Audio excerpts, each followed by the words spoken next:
El bebé tenía 4 meses. Se llamaba Juan. ¿Cómo se llamaba el bebé? Juan.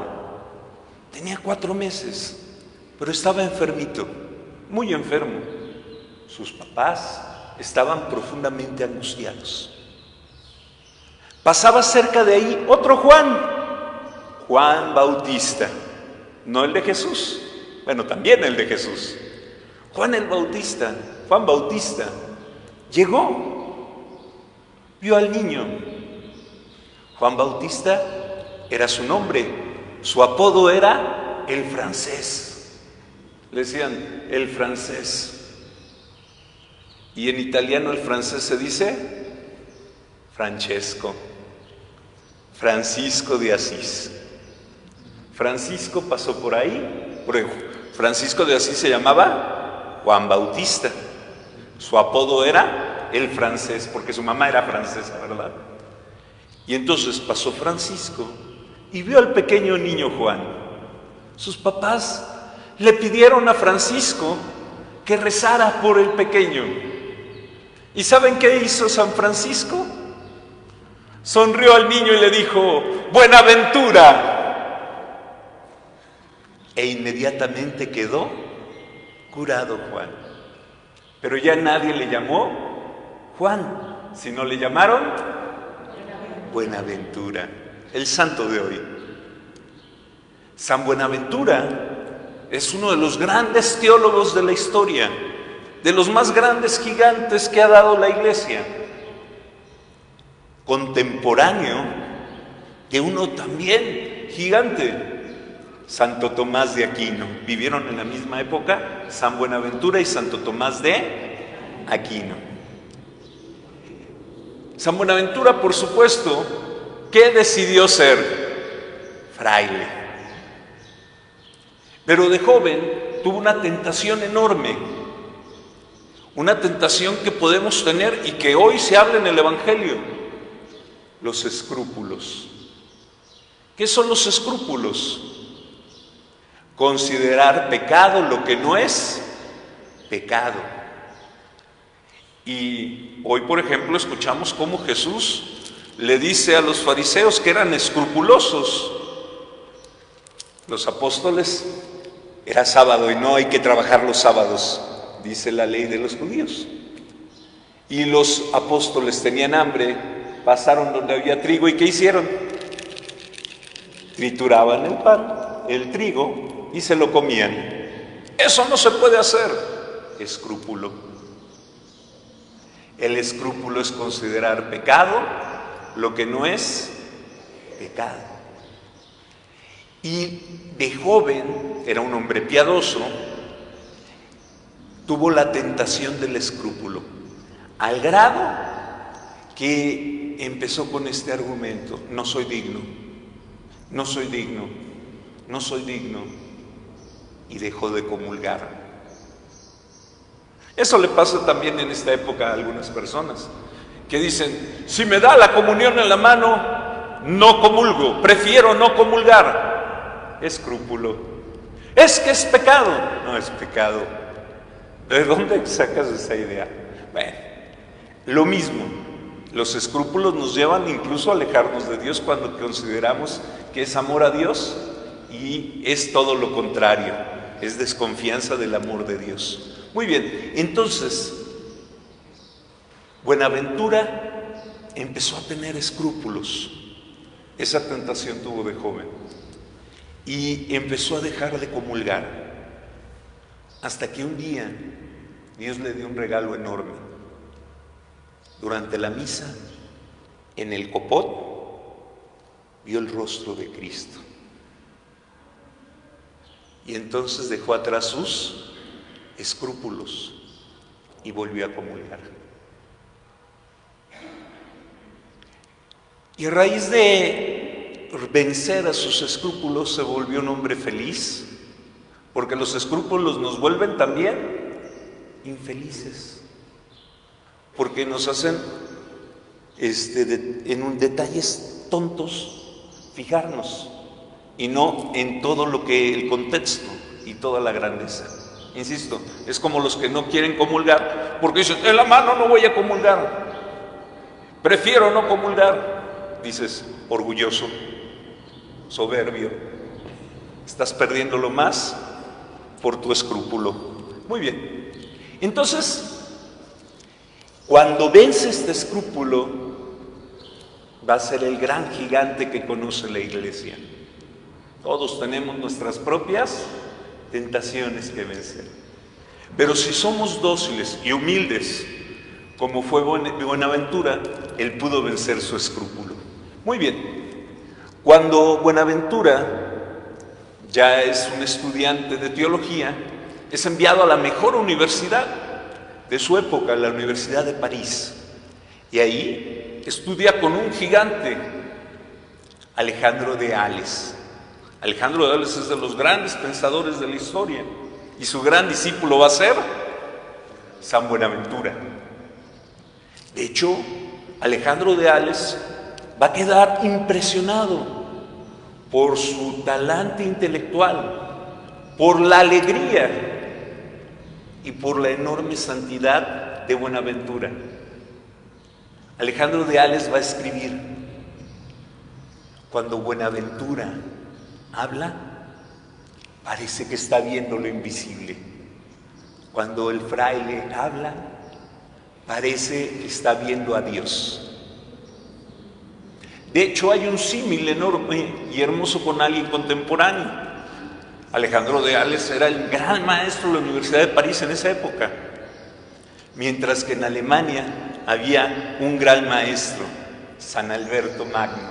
Y al mismo tiempo que en París, en la Universidad de París, Alejandro de Ales le daba clase a San Buenaventura, San Alberto Magno en Alemania le estaba dando clases a Santo Tomás de Aquino, el gigante en todo, porque era gigante además en tamaño.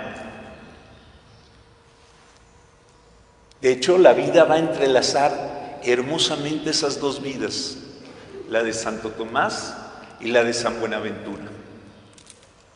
Un día el Papa había sido testigo de un milagro eucarístico, y es cuando se empezaron los jueves del Corpus Christi. Y para celebrar el primer jueves de Corpus, el Papa pidió que se hiciera un himno a Jesús Eucaristía. Pidió a los más grandes teólogos de su época que escribieran un himno.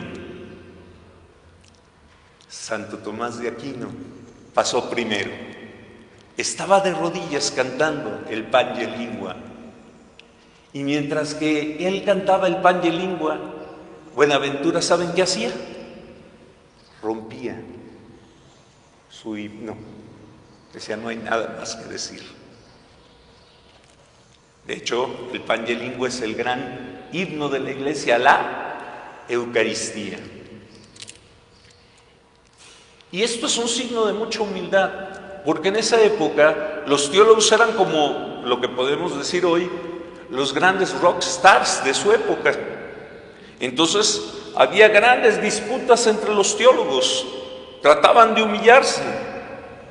Y Tomás de Aquino y Buenaventura, además eran de distinta congregación. Buenaventura, por supuesto, era fraile, mientras que Santo Tomás era fraile franciscano, Santo Tomás era dominico. Y cuando algunos teólogos dominicos y franciscanos se encontraban, en vez de amor salían chispas. Bueno, con ellos no. De hecho, en esta ocasión se vio la gran humildad de Buenaventura. Ya no expuso su himno. Había visto la enorme profundidad de Santo Tomás. En otra ocasión, Santo Tomás visitó a San Buenaventura. Buenaventura estaba escribiendo un libro hermoso, la vida de San Francisco de Asís. De hecho, nosotros conocemos la vida de San Francisco de Asís gracias a San Buenaventura. El libro se llama La leyenda mayor de Francisco. Ahí está la vida de San Francisco, escrita por ese santo. Cuando Santo Tomás llega al convento, le dicen, está escribiendo en su celda la vida de Francisco.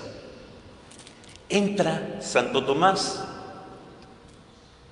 y San Buenaventura estaba en un éxtasis, escribiendo tan profundamente que nunca se dio cuenta que ese gigante, Santo Tomás, había entrado a la habitación. Santo Tomás, por supuesto, sabía y intuyó, Santo Tomás también era un gran gigante santo, de los más grandes de la historia de la Iglesia.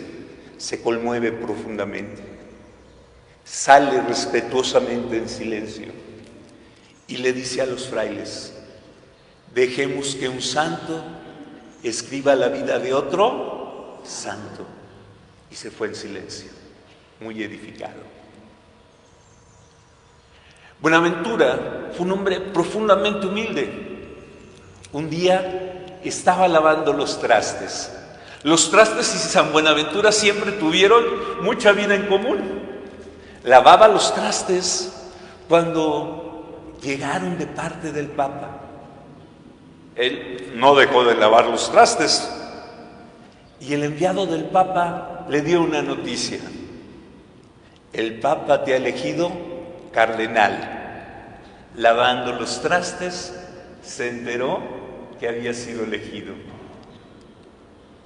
Ya siendo cardenal, un día lavando los trastes, qué humildad, todavía cuando era cardenal, él lavaba y cocinaba. Lavando los trastes, estaba a su lado un fraile, Fray Gil. Le dijo Fray Gil: por favor, reza por mí, tú que estás más cerca de Dios, tú eres cardenal. Así nos dice la gente a los sacerdotes: recen por nosotros ustedes que están más cerca. San Buenaventura, el cardenal, sonrió y le dijo: Gil, si una ancianita que no sabe leer ama más a Dios que Buenaventura, la ancianita está más cerca de Dios. Gil, si tú amas más a Dios que Buenaventura, estás más cerca de Él. ¿Saben qué pasó con Gil? Se emocionó y cayó en éxtasis. Y San Gil levitó en ese momento. Gracias a la frase y a la espiritualidad de San Buenaventura. San Buenaventura, como les digo, era un teólogo reconocidísimo. Tiene un libro hermoso que se llama Itinerario del alma hacia Dios, donde narra el camino para ser santo. Era su propia experiencia de Dios, escrita, reflexionada y orada. ¿Cómo se llama el libro? Muy bien, Itinerario del alma hacia Dios. Tarea, ojalá lo lean. Y era un teólogo tan profundo que el Papa, ante una crisis que había en la Iglesia, decidió hacer un concilio. Y en ese concilio convocó a San Buenaventura. No solo convocó a San Buenaventura, le pidió que dirigiera en su nombre el concilio de León. San Buenaventura no se dejó inflar por eso, sino le pidió al Papa que Santo Tomás de Aquino también estuviera presente en el concilio. Santo Tomás de Aquino no era obispo, quienes están en el concilio son los obispos. Y le pidieron a Santo Tomás que estuviera en el concilio de León. Santo Tomás, obediente, fue caminando hacia el concilio, pero nunca llegó, murió en el camino. Nunca sabremos qué hubiera pasado si esos dos genios hubieran estado juntos escribiendo sobre la Iglesia.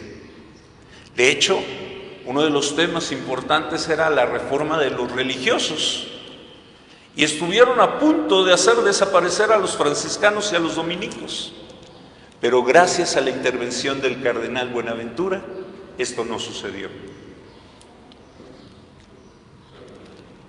Buenaventura entregó toda su vida a ese concilio, literalmente.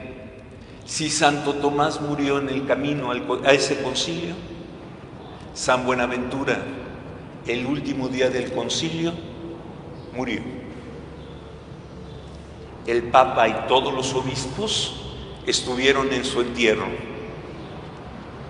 Cuando el Papa, fíjense, el último día, Santo Tomás antes que iniciara, San Buenaventura, el último día del Concilio de León.